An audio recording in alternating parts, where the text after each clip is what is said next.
llamado a honrar al Señor Jesucristo, es el tema, el título de esta predicación. ¿Ya? Ahora bien, el libro de los Salmos es un libro de himnos. Usted lo sabe. El himno de los Salmos también es un libro de oración. Pero también el libro de los Salmos es literatura de sabiduría y antología de poemas acerca de Israel y también de ¿quién? De nuestro Padre Dios. Así es el libro de los Salmos. Entonces, este capítulo 2 de Salmos que acabamos de leer es un salmo que, ¿cómo le podemos llamar? Mesiánico. Es un salmo que mesiánico. Capítulo 2 de los Salmos es un salmo mesiánico. ¿Por qué mesiánico? Porque se refiere ¿a quién? A Jesús, el autor y consumador de la vida. Entonces el versículo 1, ¿qué dice? ¿Por qué se amotinan las gentes y los pueblos piensan cosas ¿qué? Vanas. Esta es una pregunta razonable. Es una pregunta importante. Una pregunta que hace David. Aquí no dice en el Salmo que fue David, pero más adelante, en otro pasaje, vamos a encontrar que sí fue David el que escribió este Salmo. Y él dice, ¿por qué se amotinan las gentes? ¿Qué es amotinar? Aglomerar. ¿Por qué se reúnen? Pero con un propósito, ¿cierto? Pero en el caso bíblico, amotinar significa turbar e inquietar las potencias del alma y los sentidos. Aquí se trata de un conflicto interno del ser humano, del individuo que unidos con otras personas forman un amotinamiento más poderoso, más fuerte todavía, donde están incluidas las emociones, los pensamientos, los sentidos que se rebelan en contra del orden establecido ¿por quién? Por Dios. Generando ¿qué? Inquietud, confusión y desasosiego en la humanidad. Podemos decir entonces que las pasiones pueden amotinarse contra el corazón. Los deseos pueden amotinarse contra la moral. Los sentidos se amotinan contra el buen juicio. Y lo creado se amotina contra su creador. Entonces la humanidad se amotina ¿contra quién? Contra su creador. La humanidad no tiene ningún motivo para amotinarse contra Dios, ¿o sí? Mucha gente se enoja con Dios. ¿Y será que tienen razones para enojarse con Dios? Nadie tiene ningún motivo para enojarse con Dios. Ni siquiera Abraham, cuando Dios le dijo, ve y sacrifica a Isaac. ¿Por qué Abraham obedeció? ¿Por qué Abraham fue a sacrificar a Isaac? ¿Por qué no se rebeló contra Dios? Porque él sabe que porque Abraham sabía que toda vida le pertenece ¿a quién? A Dios. Y ninguna vida hace lo correcto para estar bien ante los ojos de Dios. Entonces la pregunta es, ¿hay algún beneficio para airarse contra Dios? Muchas veces la gente se enoja con Dios porque se murió el padre, se murió la madre, se murió el esposo, la esposa o el hijo. Pero eso tampoco es motivo para airarse con Dios. Al final todos tenemos que morir y al final nadie merece vivir. Su posición hacia Dios, la posición de todos esos grupos que se amotinan contra Dios, no es más que pensamientos o ideas vanas. Es lo que dice el versículo 1 al final. ¿Qué es algo vano? Algo vano es vacío. Algo vano es algo que no tiene sentido, que no es coherente. Y hoy por hoy las naciones parecen alborotadas, sublevadas, a ir en contra, a conspirar contra Dios. Significa que todo lo que planea la humanidad, cuando es vano, no se cumplirá. Y no se cumple porque es ineficaz, no se cumple porque no tiene sentido. Si es vano, es porque no hay lógica en lo que se está planificando. La gente se ha reunido para un plan de inútil realización. Porque es un plan que vano. Ahora, ¿cuál es el plan?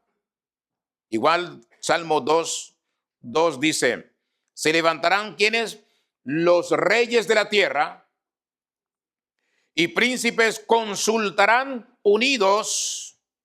¿Contra quién? Contra Jehová. ¿Y contra quién? Y contra su ungido. ¿Quién es el ungido de Jehová? Jesucristo. Él es el ungido. Él es el Mesías. Entonces, consultan todos, se levantan los reyes de la tierra, príncipes, consultan todos unidos, todos se congregan a una, todos se amotinan a una. ¿Para qué? Para conspirar en contra de quién? De Jehová y del Señor Jesús. Es un grupo variado los que se amotinan. Líderes, gobernantes, religiosos, intelectuales del mundo que se congregan ¿para qué? Con el propósito de conspirar contra Dios. Es una rebelión donde están todos los sectores de la sociedad. La pregunta es, ¿por qué protestan? ¿Contra quién protestan? Primero contra Dios y contra el Señor Jesucristo, ¿no? Lo que dice allí. Contra Jehová y contra su ungido. Ahora bien, la persecución empezó en contra del Señor. ¿Cuándo? ¿Se acuerdan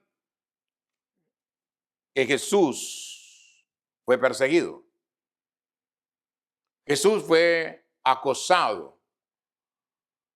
Estaba en una oportunidad enseñando y aparecieron los grupos religiosos de la época y se unieron para eso. Siempre estaban peleando entre ellos por alguna doctrina.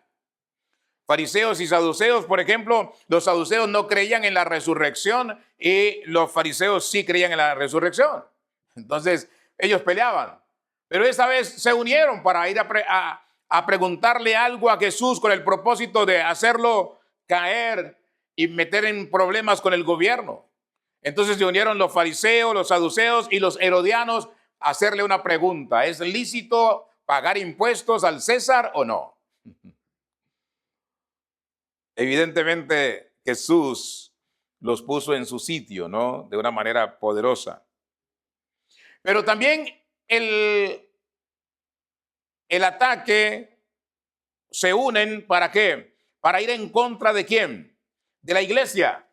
Desde el comienzo fueron en contra de la iglesia. Vaya a Hechos capítulo 4,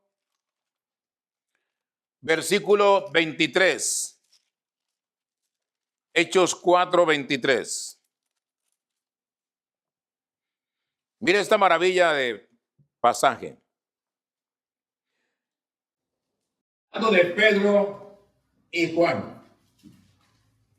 Y puestos en libertad, vinieron a los suyos y contaron todo lo que los principales sacerdotes y los ancianos les habían dicho. Y ellos, habiéndolo oído, alzaron unánimes la voz a Dios y dijeron: Soberano Señor, tú eres el Dios que hiciste el cielo y la tierra, el mar y todo lo que en ellos hay. Que por boca de David, tu siervo, dijiste: ¿Por qué se amotinan las gentes y los pueblos piensan cosas vanas? Se reunieron los reyes de la tierra y los príncipes se juntaron en uno contra el Señor y contra su Cristo. Esto es lo que estamos mirando en el Salmo 2. Pero aquí está la respuesta, la exégesis, el cumplimiento de esta palabra. Porque verdaderamente, versículo 27, se unieron en esta ciudad contra tu santo Hijo Jesús, a quien ungiste. ¿Quiénes se unieron? Herodes y Poncio Pilato. ¿Con quiénes más? Con los gentiles y con el pueblo de Israel. Todos se unieron, ¿para qué? Para conspirar, para matar ¿a quién?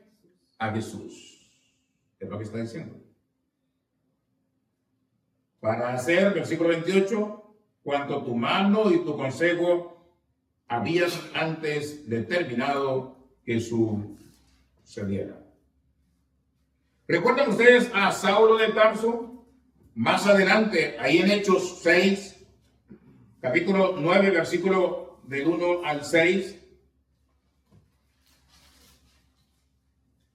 Hechos 9, del 1 al 6. Saulo, respirando aún amenazas y muerte contra los discípulos del Señor, vino al sumo sacerdote y le pidió cartas para las sinagogas de Damasco, a fin de que si hallase algunos hombres o mujeres de este camino, ¿cuál camino? Del Evangelio, los trajese presos ¿a dónde? A Jerusalén. Mas yendo por el camino, aconteció que al llegar cerca de Damasco, repentinamente le rodeó un resplandor de luz del cielo. Y cayendo en tierra, oyó una voz que le decía: Saulo, Saulo, ¿por qué me persigues? ¿Quién habla allí? Jesús. Le pregunta a Saulo: ¿por qué me persigues? Él dijo: ¿quién eres, Señor? Y le dijo: yo soy Jesús, a quien tú persigues. Dura cosa te es dar voces contra el aguijón. Él, temblando y temeroso, dijo: Señor, ¿qué quieres que yo haga? Y el Señor le dijo: levántate y entra en la ciudad, y se te dirá lo que debes hacer. Ahí está el asunto. Ellos perseguían ¿a quién? A Jesús. Sin darse cuenta, perseguían a la iglesia, pero estaban persiguiendo ¿a quién? A Jesús. Y desde esa época, desde entonces, se han levantado grandes hombres, humanamente hablando, ¿en contra de quién? En contra de la iglesia del Señor Jesucristo, en contra del Señor Jesucristo y en contra de Jehová, el Dios de la eternidad. Ahora, si alguien está en contra de Jesucristo, está en contra de Dios. Si alguien está en contra de Dios, está en contra de Jesús. Y si alguien está en contra de Jesús, está en contra de ¿qué? De la iglesia de Jesús. Por eso dice Juan 10:30, dice: yo y el Padre, ¿qué? Uno somos. Yo y el Padre, uno somos. Pero también dice Jesús en Juan capítulo 14, Juan 14, versículos del 6 al 10, da unas palabras maravillosas. Juan 14, del 6 al 10 dice: Jesús le dijo: yo soy el camino y la verdad y la vida. Nadie viene al Padre sino que por mí. Si me conocieseis, también a mi Padre conoceríais. Y desde ahora le conocéis y le habéis visto. Felipe le dijo: Señor, muéstranos al Padre y nos basta. Jesús le dijo: ¿tanto tiempo hace que estoy con vosotros y no me has conocido, Felipe? El que me ha visto a mí, ha visto al Padre. ¿Cómo pues dices tú: muéstranos al Padre? ¿No crees que yo soy en el Padre y el Padre en mí? Las palabras que yo os hablo, no las hablo por mi propia cuenta, sino que el Padre que mora en mí, Él hace ¿qué? Las obras. Creedme que yo soy en el Padre y el Padre en mí, dice Jesús. Pero la mayor conspiración contra Dios, la mayor conspiración contra Jesús, vendrá, está por venir. No fue acá lo que hemos referido, no fue en el Holocausto cuando Hitler mató más de 6 millones de judíos, La mayor conspiración contra Dios está por venir. ¿Cuándo? Vaya a segunda carta a los Tesalonicenses. Segunda carta a los Tesalonicenses, capítulo 2, versículo 1. Pero con respecto a la venida de nuestro Señor Jesucristo y nuestra comunión con Él, os rogamos, hermanos, que no os dejéis mover fácilmente de vuestro modo de pensar, ni os conturbéis, ni por espíritu, ni por palabra, ni por carta como si fuera nuestra, en el sentido de que el día del Señor está cerca. Nadie os engañe en ninguna manera, porque no vendrá sin que antes venga ¿qué? La apostasía, y se manifieste ¿quién? El hombre de pecado, el hijo de perdición, el cual se opone y se levanta contra todo lo que se llama Dios, y es objeto de culto, tanto que se sienta en el templo de Dios como Dios, haciéndose pasar por Dios. ¿De quién está hablando aquí? Del anticristo. Se enfrentará a Dios, no querrá nada con los santos. Cuando se presente la apostasía, es lo que dice Daniel en el capítulo 11, es lo que dice también Apocalipsis. ¿Qué es lo que sucede aquí? Que al anticristo aparecerá en acción, se levantará, y él, ¿qué va a hacer? Va a entrar al templo cuando esté el templo en Jerusalén, y él va a entrar y va a pedir que lo adoren como si él fuera el Mesías, y los judíos lo van a rechazar, y en ese momento que lo rechacen, la emprenderá contra ellos. ¿Y qué va a pasar cuando el anticristo la emprenda contra los judíos? Vaya a Zacarías, capítulo 13. Llega Mateo, atrás de Mateo está Malaquías, y detrás de Malaquías está Zacarías. Zacarías, capítulo 13. Cuando el anticristo la emprenda contra todos los santos, contra el Señor,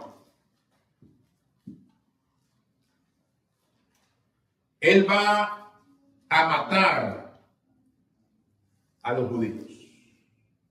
Mandará a aniquilar a los judíos. Y usted dirá, wow, sí, eso está por venir, eso va a pasar y no demorará mucho, ¿eh? Zacarías 13, 8 y 9.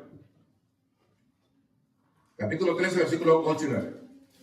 Y acontecerá en toda la tierra, dice Jehová, que las 2/3 partes, ojo, las 2/3 partes serán cortadas en ella y se perderán, mas la tercera quedará en ella. O sea, una tercera parte quedará. Las 2/3 partes, el anticristo, la ira del anticristo acabará con ellos en Israel. Y dice, y meteré en el fuego a la tercera parte, dice el Señor. O sea, pasarán por fuego y los fundiré como si se funde la plata y los probaré como se prueba el oro. E invocará mi nombre y yo le oiré y diré, pueblo mío, y él dirá, Jehová es mi Dios. Aquí es cuando usted oye que al final dicen que al final todo Israel será salvo. No es todo, es la tercera parte, una tercera parte. Porque las 2/3 partes morirán en la ira de ¿quién? En la ira del anticristo. ¿Por qué pasará esto? Bueno, porque el pueblo de Dios o el pueblo de Israel ha rechazado consecutivamente, permanentemente ¿a quién? A Jesús. Y ese es el precio que van a pagar. Ahora bien, después de esto, después de que el anticristo se manifieste, el anticristo la emprenda contra Israel y el anticristo mate a las 2/3 partes del pueblo de Israel, ¿qué va a pasar? ¿Qué más va a suceder? ¿Ya ahí acabó la ira del mundo contra Dios? ¿Ahí acabó la ira del mundo contra el Señor Jesús? No. Hay un acontecimiento por venir más terrible todavía. Vaya a Apocalipsis 20. Apocalipsis 20, para que usted vea hasta dónde llega el ser humano en contra de quién, de Dios, es lo que estamos hablando, viendo, en contra de Dios. Apocalipsis 20, posesiones en el versículo 7. Cuando el Señor Jesucristo venga, establecerá su reino milenial en Israel, que yo aspiro a estar allí. Amén. Amén. Amén. Gloria a Dios. Solo un amén, pero bueno, está bien. Eso es lo que queremos, estar ahí. Y después de que pase al final del milenio, ¿qué va a pasar? Versículo 7. Cuando los 1000 años se cumplan, Satanás será suelto de su prisión, porque en el milenio Satanás estará atado, encarcelado. Pero cuando los 1000 años se cumplan, Satanás será suelto. Versículo 8. Y saldrá ¿a qué? A engañar a las naciones que están en los 4 ángulos de la tierra, a Gog y a Magog, a fin de reunirlos para la batalla, el número de los cuales es como que la arena del mar. O sea, todos los que Satanás va a reunir, su número será como que la arena del mar. O sea, millones de qué, de todas las naciones, incluida aquí donde estamos. Aquí donde estamos. Versículo 9. Y subieron sobre la anchura de la tierra. ¿Y qué hicieron? Rodearon el campamento de los santos y la ciudad amada, o sea, Jerusalén. Y de Dios descendió fuego del cielo. ¿Y qué hizo? Y los consumió. Y el diablo que los engañaba fue lanzado en el lago de fuego y azufre, donde estaban la bestia y el falso profeta, y serán atormentados día y noche por los siglos de los siglos en ese lugar. Y allí también estarán todos aquellos que rechacen y que han rechazado el señorío del Señor Jesucristo. Ese será el último momento de la oposición mundial en contra de Dios, en contra de Jesús. Ese será el último momento en el que todas las naciones conspirarán para ir a atacar al Rey de Reyes y Señor de Señores. Terrible, ¿cierto? Diría que después de 1000 años de gobierno de Jesús en el milenio, en la nueva, allí en Jerusalén, diríamos que la gente pues andará buscando del Señor, que la gente buscará el reino de Dios, pero no, nadie. Satanás sale y una vez más engaña a todo el mundo y reúne millones de millones para ir a pelear contra el pueblo de Dios y contra el Dios mismo que reina y que reinará en el milenio en Israel. Ahora bien, todas las naciones irán contra Dios. Está escrito, todas las naciones irán entonces contra su ungido, el Señor Jesús. Y bien, hoy por hoy hay mucha confusión, hay mucha difusión del Evangelio. Usted prende las redes sociales, el TikTok, el YouTube, y encuentra un montón de gente hablando de qué, de la palabra de Dios. Pero así mismo como hay abundancia de la palabra de Dios, también hay que oposición. Hay gente que habla mal de las iglesias, hay gente que habla mal de los ministros, hay gente que habla mal de Jesucristo, hay gente que habla mal del Dios Todopoderoso. Hay mucha oposición, en muchos casos violenta y en otros casos sutil. Si usted va a un parque a hablar de Jesús con un megáfono, ahí se levantan muchos en contra suya y le tiran, le golpean. No quieren saber nada, no quieren que nadie hable de Jesús. Ya, usted va a un centro comercial con una camiseta que hable de Jesús y quizás lo puedan sacar y decir, así con esa camiseta no puede estar aquí. ¿Por qué? No es el problema a usted, el problema es que no quieren saber nada de quién, de Jesús. es la oposición de la que nos habla ¿quién? David en el Salmo 2, en el cual estamos estudiando. Es lo que dice: porque se amotinan las gentes y los pueblos y los pueblos piensan cosas vanas. Se levantarán los reyes de la tierra y príncipes consultarán unidos ¿contra quién? Contra Jehová y contra su ungido, diciendo. ¿Qué es lo que dicen entonces? ¿Qué dicen toda la gente que se reúne en contra del Señor? ¿Qué es lo que clama? ¿Qué es lo que une? ¿Qué es lo que los motiva? Versículo 3: rompamos sus ligaduras y echemos de nosotros sus cuerdas. No quieren nada que los ate ¿a quién? A Dios. El mundo no quiere nada que los ate ¿a quién? A Dios. Quieren desligarse de Dios. Quieren desprenderse de Dios. No quieren saber nada de Dios. Por ejemplo, el matrimonio. Ya en este país, y en muchos, en la mayoría, ya la gente casi no se casa. ¿Qué hacen? ¿Te gustas? ¿Te gusto? Unámonos como los perros, los animales, y nos vamos a vivir juntos. ¿Ves? Porque los animales, y eso que los animales son más santos. Porque si usted tiene un macho y una hembra, y llega otro macho, no lo dejan meter. O sea, se aparta, alejado. ¿Por qué? Porque hay un macho allí que tiene posesión de ese territorio y de esa hembra. ¿Se da cuenta? No, pastor, ni un perro no busca a otro perro, busca una perra. Claro, los animales buscan su pareja. Entonces, pero ahí viene el problema. Que ahora, ¿qué hacen? Han dañado el matrimonio.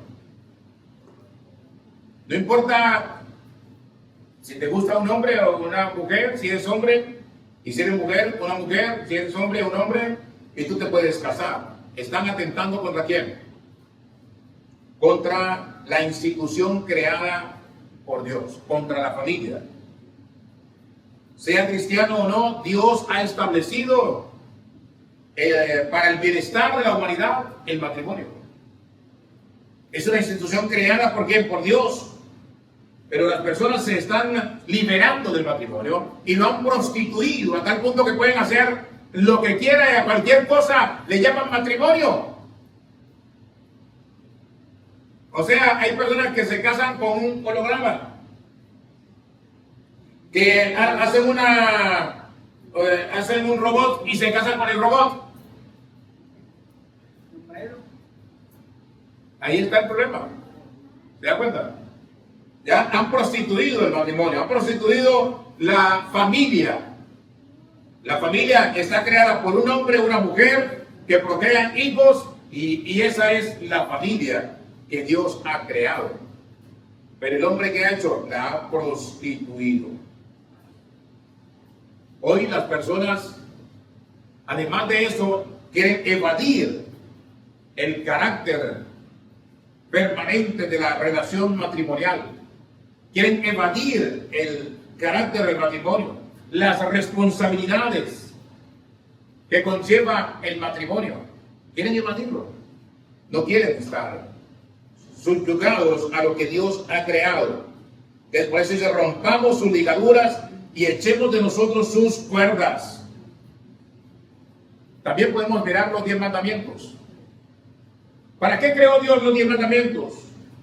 Para proteger la vida humana, individual y colectivamente, sin entrar en los detalles de cada uno de sus mandamientos. Pero entre los seres humanos prevalece la filosofía de liberarse de esta atadura. No quiero saber nada de los mandamientos. Según ellos, para ser libres, ellos quieren ser libres. La gente quiere ser libre. Quieren hacer lo que les da la gana. Quieren actuar como quieren actuar y que nadie les diga nada. Pero Dios, ¿qué dice? Dios dice que de esa manera no funciona la humanidad. Porque lo que se presenta es una anarquía. Hay un problema. en la vida familiar, en la vida personal y en la sociedad. Cuando no hay un orden, y lo que hizo el Señor con los 10 mandamientos es darnos orden, guiarnos para que podamos vivir sanamente. Si usted, el mandamiento dice no robas, por ejemplo, no debe robar. Cuando usted roba, ¿qué hace? ¿Está amando a su prójimo? No. Porque la Biblia dice, ama a tu prójimo como a ti mismo. Si usted le quita algo a su prójimo sin que él se dé cuenta, ¿qué está haciendo usted? No está amando a su prójimo. Es amor. Es el amor de Dios. Ahora bien, la humanidad tiene la tendencia a desatarse de toda restricción y control. No quieren restricción, no quieren control. Por eso, en el ambiente político vemos confusión y vemos corrupción. ¿Dónde? En todos los países del mundo. Es lo mismo. Sean socialistas, sean demócratas, sean lo que sea, ellos, hay confusión, hay corrupción de toda índole. En todos los países, empezando por el que estamos.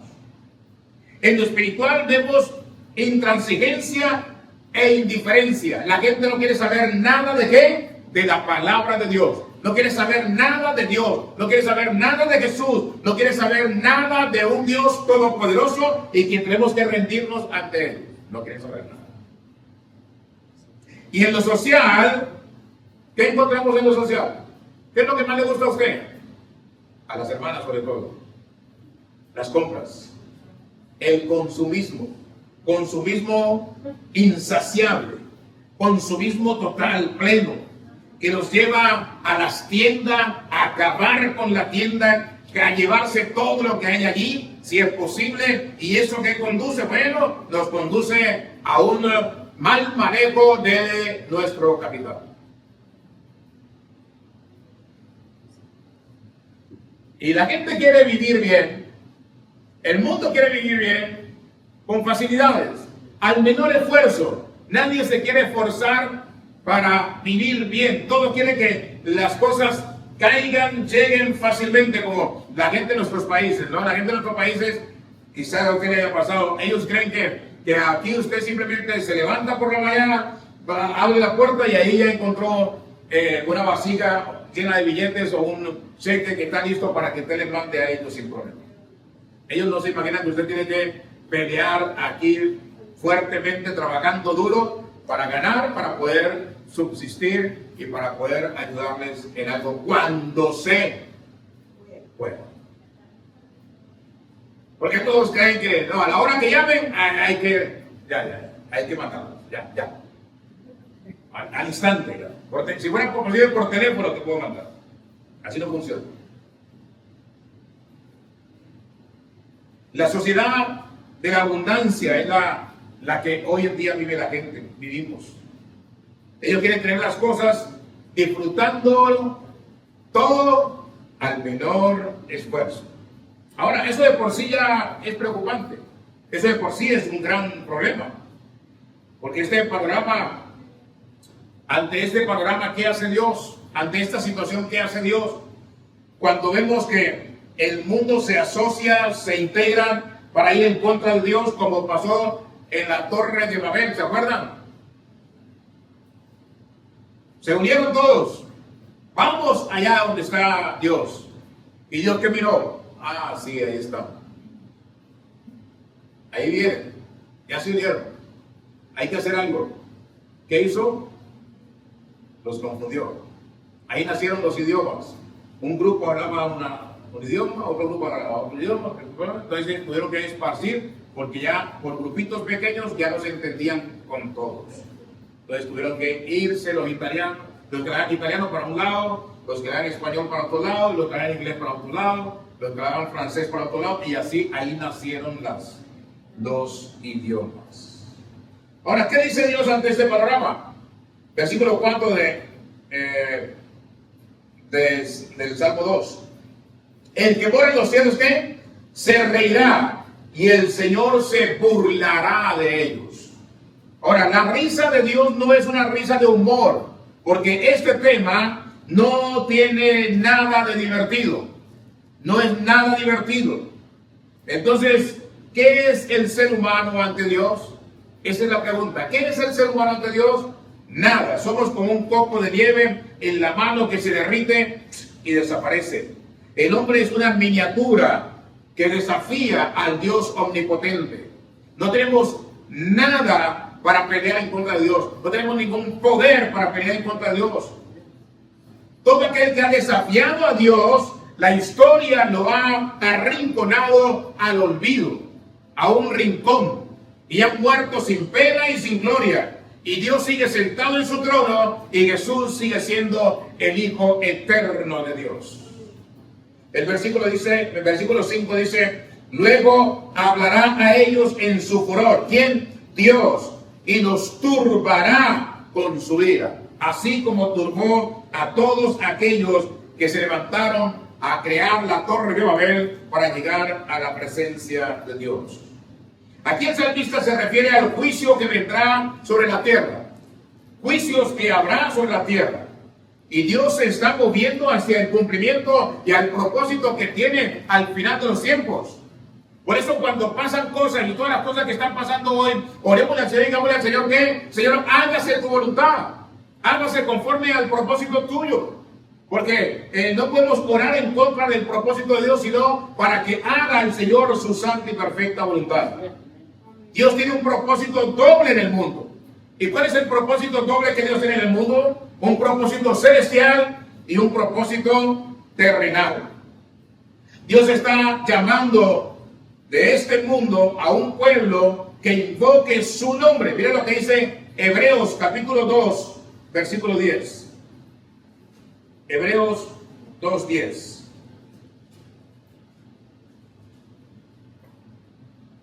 Dice, porque, ¿quedaron ahí?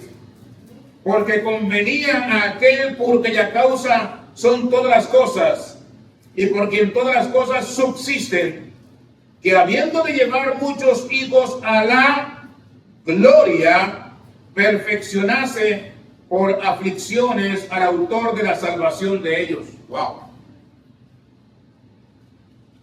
Dios está llamando de este mundo a muchas personas para llevarlos ¿a qué? A la gloria. Es lo que está diciendo el escritor de los Hebreos. Es lo que dice aquí en el capítulo 2, verso 10. Dice, porque convenía a aquel cuya causa son todas las cosas, y porque en todas las cosas subsisten. ¿Por qué? ¿Por quién subsisten todas las cosas? Por Jesús.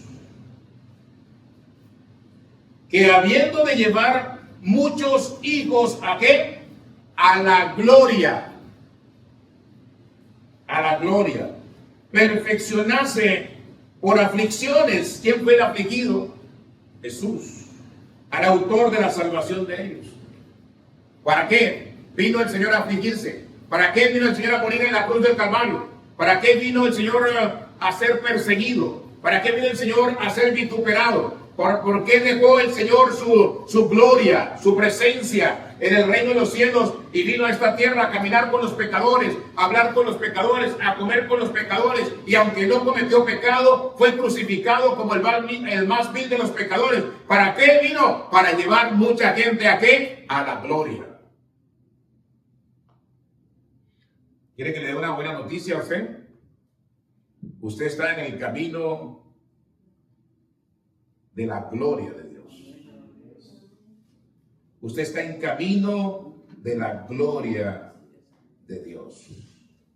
Volviendo al Salmo 2, versículo 6, dice, pero yo, dice el Señor, habla Dios, pero yo he puesto, ¿qué? Mi rey, ¿sobre quién? Sobre Sión, mi santo monte. Ahora, ¿quién es Sión? Sión es la Jerusalén redimida. Cuando Jesús venga al milenio en Israel, Jerusalén ya no se llamará Jerusalén, se llamará Sión. Ahora no es Sión, porque está llena de pecadores. Pero cuando el Señor venga a establecer su reino con los santos que ha arrebatado antes, Él ya no se llamará Jerusalén, sino que se llamará Sión. Ahora, por eso dice Dios, pero yo he puesto mi rey. ¿Cuál es el rey del Señor? Jesús. He puesto mi rey ¿sobre quién? Sobre Sión, mi santo monte. Ese será el santo monte de Dios. Ahora bien, cuando el Señor Jesucristo venga al reinado milenial, Él no va a agarrar, a tomar a cualquiera que llegue. No, Él viene ya con los santos que ha arrebatado, que ha llevado el arrebatamiento, y descenderá con ellos a Israel, a Jerusalén, al Monte Santo. Y esto es importante, porque yo quiero estar ahí. No sé si usted quiere estar ahí. Y Dios se está moviendo y avanzando directamente y constantemente hacia ese propósito. Hacia que un día aparecerá el anticristo, un día vendrá el arrebatamiento, un día vendrá la ira de Dios, y usted y yo no somos llamados para ira, lo que dice primera de Tesalonicenses 5:9, sino para salvación. Y un día regresaremos después de la ira de Dios, regresaremos ¿a dónde? A la tierra, pero a estar con el Señor por 1000 años, y después de esos 1000 años iremos ahora sí a nuestra morada final. ¿Cuál será? La nueva Jerusalén. Es el Señor Jesucristo quien ejecuta todos los decretos de Dios. Miren lo que dice el versículo 7 del Salmo 2. Este salmo es una maravilla. Ahora, ¿quién habla? Habla Jesús. Dice, yo publicaré el decreto. Yo publicaré el decreto. Jehová me ha dicho. ¿Qué le ha dicho el Señor a Jesús? Mi hijo eres ¿qué? Eres tú. Yo te ¿qué? Te engendré hoy. Ahora, cuando el Señor dice, cuando Jesús dice, mi hijo eres tú, dice el Señor, yo te engendré hoy. No es como engendrar un hijo en el embarazo. No se está refiriendo a eso. Para entender esto que dice el Señor, tenemos que ir a Hechos capítulo 13. Hechos 13, versículo 33.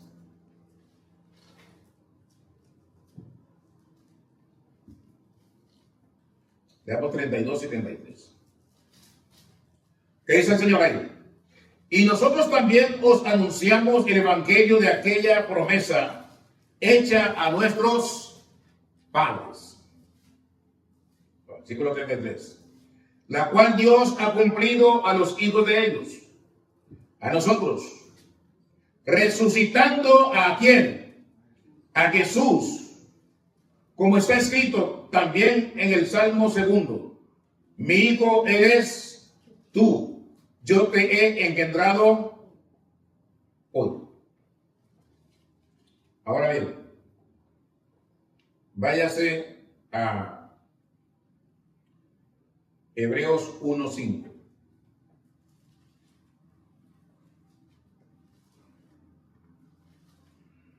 Hebreos capítulo 1, versículo 5. ¿Llegaron ahí? Porque ¿a cuál de los ángeles dijo Dios jamás? Mi hijo eres tú, yo te he engendrado hoy. Y otra vez, yo seré a él padre, y él me será a mí hijo. ¿Ya? Está hablando del Salmo 2:7. Ahora bien, ¿qué es lo que dice entonces Hechos 13:33? Dice, la cual Dios ha cumplido a los hijos de ellos, a nosotros, resucitando a Jesús. resucitando a Jesús. Como está escrito también en el Salmo 2, mi hijo eres tú, yo te he engendrado hoy. ¿En qué momento, en qué instante Jesús es engendrado por el Padre? En el momento de que Él ¿qué? Resucita de entre los muertos. En ese momento es engendrado por el Padre. Por eso es que dice aquí en Hechos 13:33. Por eso dice, resucitando a Jesús, como está escrito también en el Salmo 2, mi hijo eres tú, yo te he engendrado hoy. ¿Cuándo lo engendró el Señor? En el momento en que Él resucitó de los muertos. En el momento de su resurrección. Ahí está la interpretación a la palabra cuando el Señor dice engendrar. ¿Qué quiere decir entonces el Señor ahí? Se refiere a la resurrección de Jesús. Cuando Él dice, yo te he engendrado hoy. Fue cuando el momento en que Jesús resucitó de los muertos. Jesucristo fue engendrado al salir de la tumba. Jesucristo es el Hijo eterno de Dios. Y Dios es el Padre eterno del Señor Jesucristo. Siempre han estado juntos. El Hijo de Dios siempre ha existido. Por eso es uno con el Padre. Por eso es uno con el Padre. Ahora bien, ¿qué sigue diciendo el Padre al Hijo? Salmo 2:8.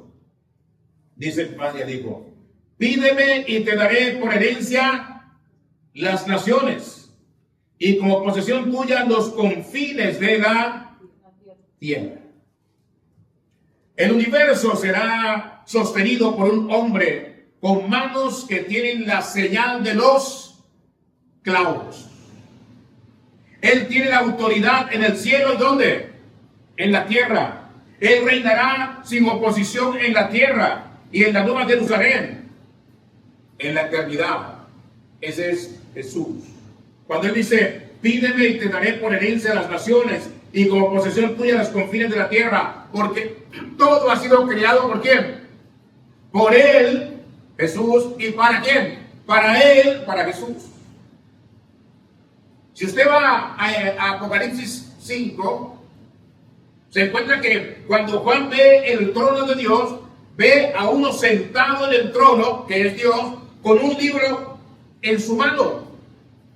Y un ángel dice, clamando, proclamando, se busca uno digno. ¿Uno digno de qué? De tomar el libro de la mano de Dios. Y no se encontró, se buscó en la tierra, no lo encontró debajo de la tierra, no lo encontró, se buscó arriba y tampoco. Y Juan lloraba mucho, dice el capítulo 5 de Apocalipsis. Juan lloraba mucho. Y un anciano le dijo, no llores. El león de la tribu de Judá, él es digno de tomar el libro de la mano de Dios. Y evidentemente apareció el Cordero de Dios que murió en la cruz y él tomó el libro de la mano de Dios. ¿Es el libro de qué? Del juicio. Porque ahí en los sellos lo que hay es que juicio. ¿Por qué? Porque la tierra y su plenitud le pertenecen ¿a quién? A Dios. Y Él determina lo que quiera. Pero como el pecado se ha enseñoreado de la tierra, Él destruirá a todos los enemigos ¿de quién? De Dios. Lea el capítulo 6 de Apocalipsis si se da cuenta. Ahora bien, ¿qué más dice el Padre al Hijo? En el versículo 9 del Salmo 2. Los quebrantarás con vara de hierro, como vasija de alfarero los desmenuzarás. ¿A quiénes quebrantará el Señor con vara de hierro? ¿A quiénes desmenuzará el Señor como vasija de alfarero? ¿A quiénes? A todos aquellos que conspiran contra Él. a todos aquellos que rechazan el señorío de Jesús, a todos aquellos que se oponen al reinado de Dios, que se oponen al reinado de Jesús, a todos aquellos que están en contra del Padre, del Hijo y del Espíritu Santo. El Señor dice: los quebrantarás con vara de hierro, como vasijas de alfarero, los desmenuzarás. O sea que no le espera nada bien a aquellos que se burlan de nosotros porque somos cristianos. Porque la eternidad los espera en el lago de fuego. Y en esta vida sufrirán el rigor de ¿qué? El rigor de la destrucción, cuando Dios desate su ira. ¿Se da cuenta? Ahora, ¿qué nos encontramos en el versículo 10 y 11 del Salmo 2? Ahora pues, oh reyes, sed ¿qué? Prudentes. ¿Quién habla aquí? El Espíritu Santo. ¿Qué dice el Espíritu Santo a los reyes de la tierra? ¡Ey! Sean prudentes. Sean prudentes. Admitir amonestación. O sea, lo que Dios te está diciendo, a lo que Dios te está llamando. Admitid amonestación, jueces de la tierra. Servid a Jehová con temor y alegraos con temor. Dios siempre le ha dado aviso a los gobernantes. Daniel, ¿a quién le dio aviso? ¿Con quién estuvo Daniel trabajando? Con Nabucodonosor, con Ciro. Pero también después, José, antes de Daniel, ¿con quién estuvo? Con el faraón en Egipto. O sea, Dios siempre le ha dado información a los reyes. Es más, podemos tener un ejemplo claro de eso. Dios le dice a Jonás: ve a Nínive y proclama lo que te voy a decir. Y se fue a Jonás a Nínive. ¿Qué le digo? En 40 días, esto se llamaba, no existirá más. En 40 días, esto desaparecerá. Eso fue lo que dijo Jonás. Él no dijo: arrepiéntanse, que el Señor va a... No, él no dijo eso. Él no estaba interesado en que se arrepintieran, él estaba interesado en que el Señor acabara con ellos. Pero ¿qué sucedió? Que el pueblo, al escuchar que en 40 días ya Nínive desaparecería, salieron de sus casas, se arrodillaban en la calle, se acostaban en la calle, se sentaban en la calle a clamarle al Dios de Israel que no los destruyera. Y eso llegó a los oídos ¿de quién? Del rey de Nínive. Y él también se despojó de su traje de luces y se vino a la calle, se postró en ceniza y clamó a Dios para que no los destruyera. ¿Y qué pasó? Dios no los destruyó. Bueno, en esa época. Después volvieron al pecado y ya no había nada que hacer. Pero en esa época Dios se arrepintió, pero nos da el ejemplo. Es el ejemplo que nos da. Si te arrepientes, nos arrepentimos, el Señor es grande en misericordia, como dice segunda de Crónicas 7:14. ¿Qué dicen? Si mi pueblo ¿qué? Se humillare. Cuando nos humillamos ante el Señor obra en nuestras vidas. Ese es el propósito de la palabra de Dios, decirnos, hablarnos lo que Dios espera de su pueblo. ¿Para qué? Para que usted y yo podamos arrepentirnos.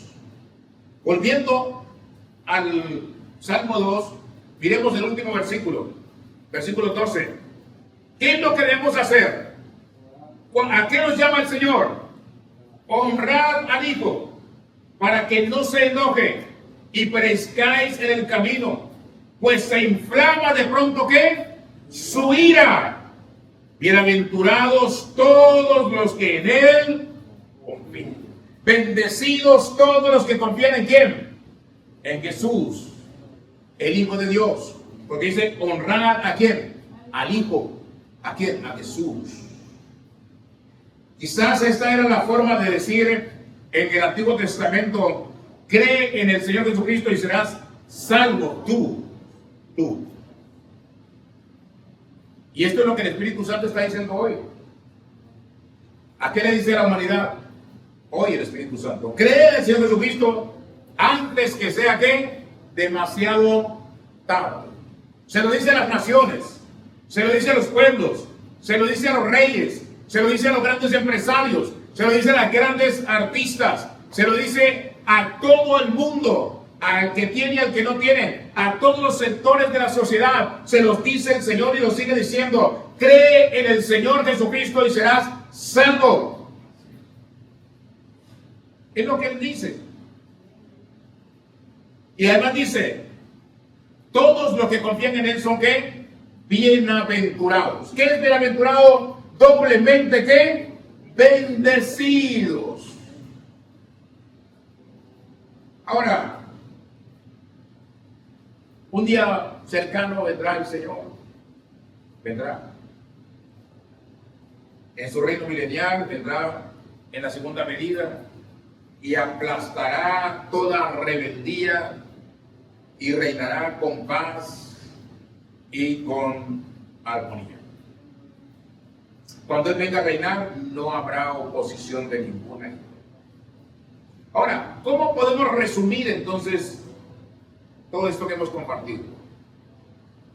Primero, todo aquel que honra al Señor Jesucristo, versículo 12, que dice al final, son que bienaventurados. Todo el que honra a Jesús es bienaventurado. ¿Dónde? Aquí en la tierra, y en el reino de los cielos le espera las maravillas, las riquezas impresionantes que tiene el Señor para su pueblo. Todo aquel que honra a Jesús. Pero ¿qué sucede con todo aquel que no honra a Jesús? Todo aquel que se aparta de Jesús, todo aquel que está en contra de Jesús, ¿qué pasa con él? El Señor lo dice en el versículo 9. ¿Qué pasa allí? Será quebrantado con vara de hierro, y como vasija de alfarero será que desmenuzado. Será quebrantado con vara de hierro y será que desmenuzado. Todo aquel que rechaza a Jesús, todo aquel que se aparta de Jesús, todo aquel que no quiere saber nada de Jesús, será quebrantado y como vasija de alfarero será desmenuzado.